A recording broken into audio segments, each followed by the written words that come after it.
Sammy, hey, those stones. No, not the south end. I need them over on the north side. Hey, move them. Will you please take care of it? Back, a little bit further, You there. Hey, come here. Listen. All right, these are the specs. Don't lose them because they are the church plans. Listen, this is specs for Solomon's temple here. These beams look like they're in the right spot to you. What do you think? Yeah? Looking good? Okay. All right, great. Hey, sir, can you get up on the ladder and check these beams, make sure all the ball bearings and everything's all intact for me? Okay, fantastic. Great. Excuse me. Pardon me. Sorry. Excuse me. Sorry. We're in a bit of a... Wait, hold on a minute. It's a construction site. Safety first. Where are the hard hats? I need some help here. Can you guys help me? Hard hats first, safety first. I mean, my goodness. There we go. All right, yeah, please. I mean, we cannot have a construction site without safety, right? Am I right? Yeah, absolutely. Thank you. Okay, now, I'm also gonna need a little help here. Yeah, if you wouldn't mind, excuse me here, please. Who am I? Oh, I'm Hiram. Sorry, Hiram, Hiram, the great bronze worker of the ancient age, builder of Hercules' temple from Tyre. King Solomon hired me, build his palace, the temple. Yeah, thank you very much. Just a minute. Yeah, a little bit further. Yeah, thanks. 20 cubits. What's a cubit, you say? Oh, that's the distance from the elbow to the middle finger. Your arm's a little bit longer than mine, or I'm maybe a little bit short. It's 18 inches to you and me, you Yanks. Okay, here we go. Now, you might notice that Solomon's house, it's a little bit bigger than the temple. Not sure exactly why. Solomon likes to do things big. The temple was important to him, but then he had to build the palace, and the palace for the queen, and the house of pillars for the throne, the Department of Justice, and he also had the palace of the Cedars of Lebanon. By the way, where's my Cedars of Lebanon? We're like 30 days behind. I can't build the forest of the Cedars of Lebanon without my wood. Here's a requisition. Get on the horn to Tyre and get my wood, please. Thank you. Appreciate that. Now listen, I appreciate all you guys working on the work site with me. You read all about the dimensions in 1 Kings 7. But let me tell you about why Solomon's doing this, right? I mean, Solomon, unlike any person in the whole Bible, it talks about Solomon praying, gathering the people, all the people of Israel together as we're dedicating this temple. And all the people are gathered for 7 days. The guy sacrifices about 180 different thousand animals for sacrifice for the people. The PETA people would have been upset, but that's a lot of animals. And everybody who are the peasants and who are the everyday people, they're working on it. I mean, they're not eating like this at home, so this is a great celebration. Later, the festival of Succoth, or Thanksgiving in the Jewish year, is built around the celebration of the dedication of the first temple, the very first one. But as Solomon gathers all the people, he prays. And you might be surprised to know that in the Bible, nobody is given as much print to the power of prayer as Solomon. I know he's got some rough edges that we talk about particularly next week and a little bit last week. But today I'm going to tell you about some of the good stuff. Solomon's building this temple so that his people, all the people, can come to find a place where they're in relationship with God. And Solomon knows, hey, you can't put God in a house. He says, even the heavens can't contain you, but I want to build this house of worship so that all the people can come, find a relationship with God, be reminded of their grace with God. And that remembering is really important. You see, Solomon had this idea that people wouldn't just come to ask God for things that they wanted, but that they would remember everything God did for them from the Exodus and delivering them out of enslavement. And you remember in that first song, you guys were singing, and I was out back checking the requisitions, and you guys were singing about the pillar of fire leading the people. Well, that's not just some great imagery. That's from the Bible about God appearing as the people were drawn out of Egypt, and by day God is a pillar of cloud guiding them, and then by night a pillar of fire. And so Solomon puts these 2 bronze pillars in front of the temple, not to scale. And while we're talking about building, you guys in the back, how are those front steps coming? Anyway, we're almost there. We're almost there. Just the finishing touches. They're coming along great. Beautiful, beautiful work out there.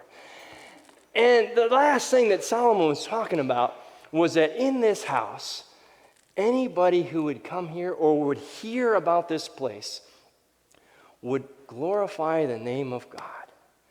So that this place, what was carried from it would be this joy of relationship with God.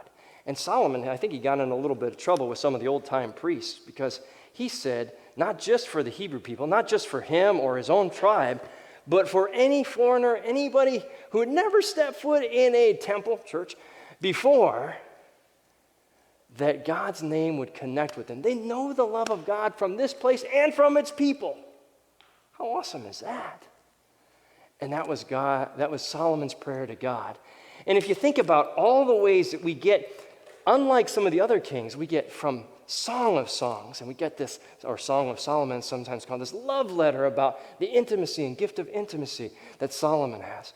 We have Ecclesiastes, Solomon's sage wisdom given by one of the people in his court, and Proverbs, many of them attributed to Solomon. So unlike all the other kings, we have a little bit, quite a bit, in the Bible about his spiritual journey, at least early on, that tells us all the things that are going on in this wise person's head as he's contemplating the stars and baboons, it's in there, and things in Africa, Queen of Sheba, and all the exports and imports that he's doing, all these work projects.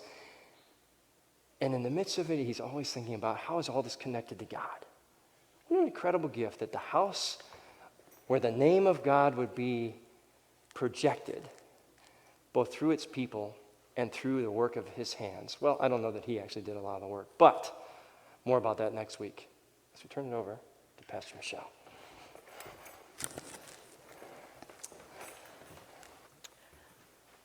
Hiram didn't check in with the Treasury Department. We have a little bit more fundraising to do for those front steps, but a little bit more on that later too. So, I don't know how many of you have seen those old-fashioned, wonderful movies where the groom carries the bride over the threshold. I have this great picture of my dad carrying my mom over the threshold, and I think, seriously? I know mostly like the Dick Van Dyke movies where he trips over something and comedy happens. What I do know is the geeky part, where the threshold really has these roots in this Latin word, limen, which is liminal. So here's the geeky thing. There's this liminal stage in this rite of passage, and it ties to all of these things we're talking about in temples and churches. And the liminal stage is the pre-ritual status stage where we haven't really moved through our transition, and there's a rite of passage, but it's not yet complete, and you're completely confused and disoriented, like when I talked to you about liminal stages. Okay, that didn't work, did it? But all through Scripture, we've been talking about this God who's walking back and forth with the people and who says, I don't want a home. And right from the beginning, God has been represented as this nomadic God, freely moving around with the people and with the patriarchs and matriarchs. So why does God need an earthly dwelling? Isn't that a good question? It's been a good question forever. And so I did what my geeky self always does. I researched it. So would you like quotes from people, from 2,000 years ago in the original language? Seriously? Yeah. I really did not expect that, but I would be so happy. I would be so happy to do that for you. I really can just give you like this one from maybe the 15th century. Would you like that? That'd be great. So I'm so excited. Oh, you are my people. Oh, you are my people. I love you so much. So how about from Isaac Avromel, who says, God did not command the building of the tabernacle when God said, I may dwell among them, as if God were this object demarcated in limited space. But it's the opposite of the truth. God, after all, himself, look at that masculine form, God himself spoke these words through the prophet Isaiah 66:1, that the heavens are my throne and the earth is my footstool, right? What kind of house could you build from me? And Avromel also then drew attention to this prayer that Pastor Scott was talking about, that Skyla read. Will God indeed dwell on earth? Even heaven and the highest heaven cannot contain you, much less a house. Right? Solomon, as he was building it, knew that God didn't need a house. Something else was unfolding. Israel was on the verge, but not quite there. They stood on the threshold. They were in liminal space. Israel had come together, they were united, and God who traveled with them was moving freely, but was now being understood differently by the people. God's needs hadn't changed, but Israel's did. It's like Maimonides said, my child, any commandment that God requires of humankind comes only out of God's desire to benefit us. God commands the building of the tabernacle for us to offer therein prayers and sacrifices, not out of God's needs to dwell in an earthly dwelling among humankind, but rather out of God's awareness that we need to train ourselves. That's kind of solid logic, right? But why do we care in 2021? Why does this matter? A temple built in 957 BCE that was destroyed in 586 BCE, only to have a later one built and then destroyed. Why is any of this relevant? Well, Solomon was a great king. Or Solomon was a king who did great building things, at least, right? We can agree on that. And he's portrayed here as listening for God and welcoming others, doing things on a grand scale. And this text leaves us with this grand celebration, this dedication, where this food has been passed out, and by food we mean lots of dead animals. And drink has been poured, and thanks has been given, and then the people return to their tents. And the people tell of the memories of the cloud descending, symbolizing that God from the heavens has come down, and Israel knows that God is present. It is holy, sacred space. And then it didn't last forever, because it just doesn't. It never does. And the unity of the kingdom of Israel didn't either. It fell apart 3 years after Solomon's son took over. Joy and tragedy, these things are temporal things. It's the search for what undergirds that lasts. That temple that Solomon built, well, Hiram and others built at Solomon's command, it stood, and it stood well. It stood even as it was being raided and defiled and used for garbage several hundred years after this glorious dedication day we heard about. This divided nation and people, well, to be succinct, they were having a horrible time of it for a very long time. And they were asking, where is God through all of this? He was supposed to be by our side, but where is he? Has God abandoned us? It did not really feel like liminal space. It felt like disastrous, devastating, day after day, decade after decade after decade. Until we find ourselves, of course, in 166 or 168 BCE, depending on who you're reading. And the people stood on that exact same spot on those temple grounds in another threshold moment. The Syrian kingdom had come riding in. Sorry, I can't do that well. But they came in with this campaign in high gear against the land of Israel, and the army sent in pigs to defile the temple. They made a makeshift altar, and they slaughtered the pigs, and there was blood everywhere. And they wanted the leader, who was of the priestly class, to do the same thing. Matthias, the Kohen, was the leader, and he refused. So, that's what I believe he said. So, he went screaming out, "Whoever's for God, follow me."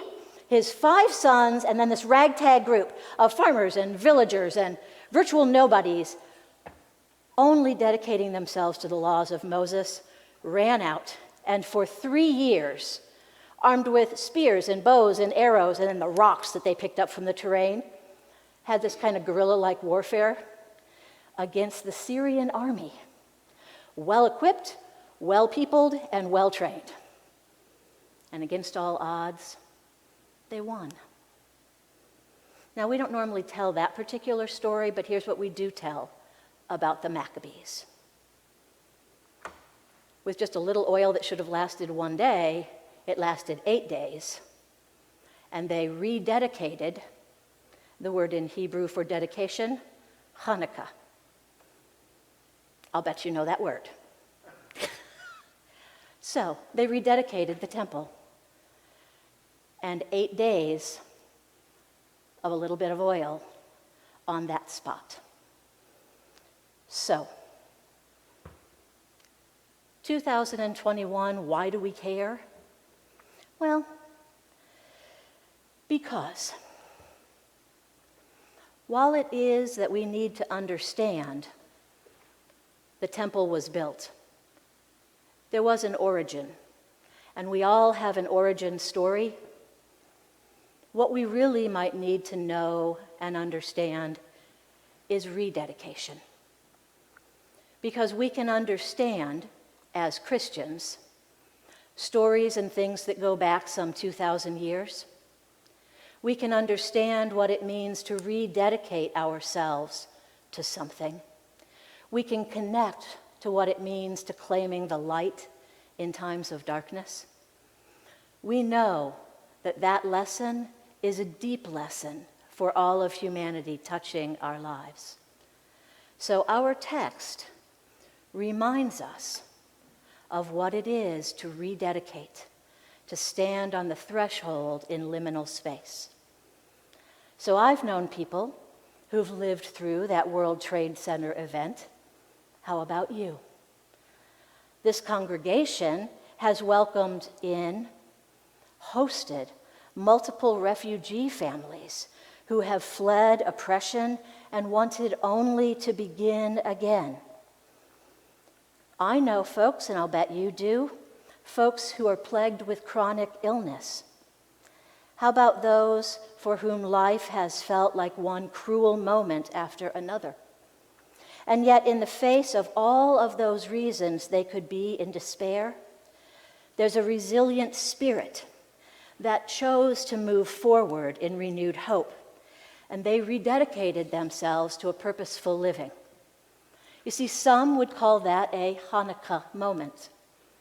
We might call it a grace-filled moment, a spirit-filled moment, a God moment.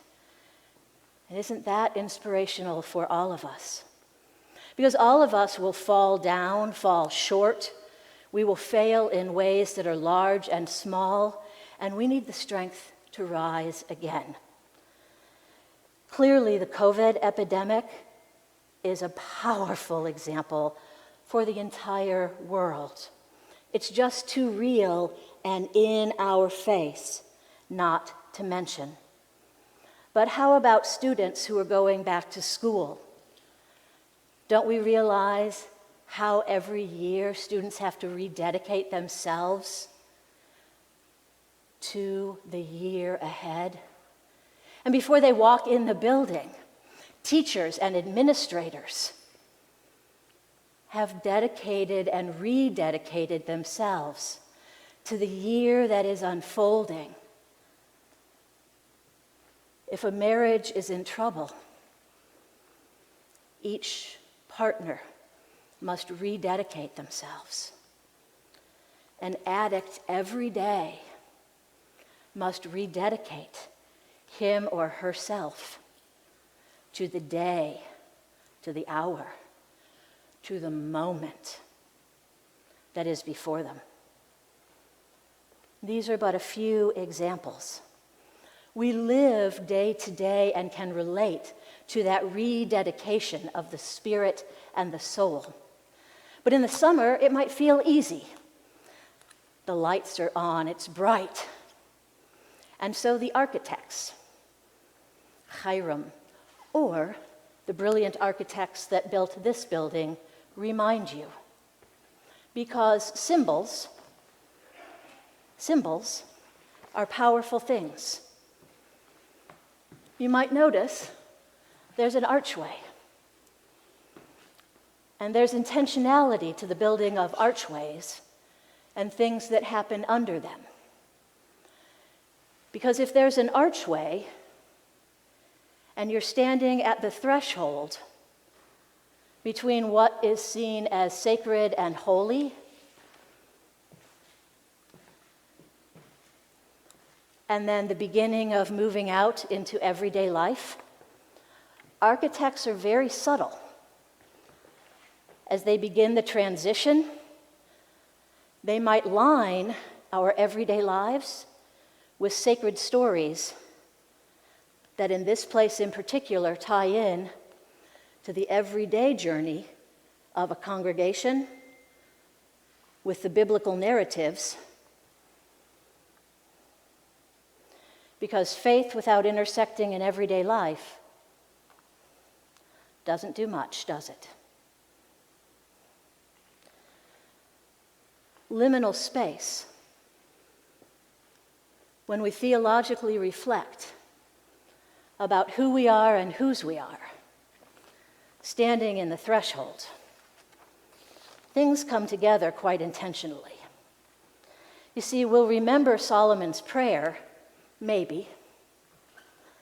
It was proclaimed at the threshold because something new was happening. Liminal space, and it was not accidental. You may realize in worship, we always move towards something hopeful and end feeling joyful, dancing and moving out toward hope. With a benediction spoken in the threshold between, you may realize and know that as the pandemic begun and as we have moved forward, online has tripled, with churches such as ours that speak hope, unity, encouragement, and a place for all, where no one is the foreigner, but rather we realize that we have an understanding of a God who doesn't live in a building or a box, but fills the universe. And each Sunday we come together and we light a candle to remind ourselves that no matter how many times we've done it before, we can begin again. And the light of the Spirit fills us, renews us, and we are standing on the threshold of something new and something different. But our renewal is grounded on the God who was, the God who is, and the God who always shall be. And in God's presence we move forward.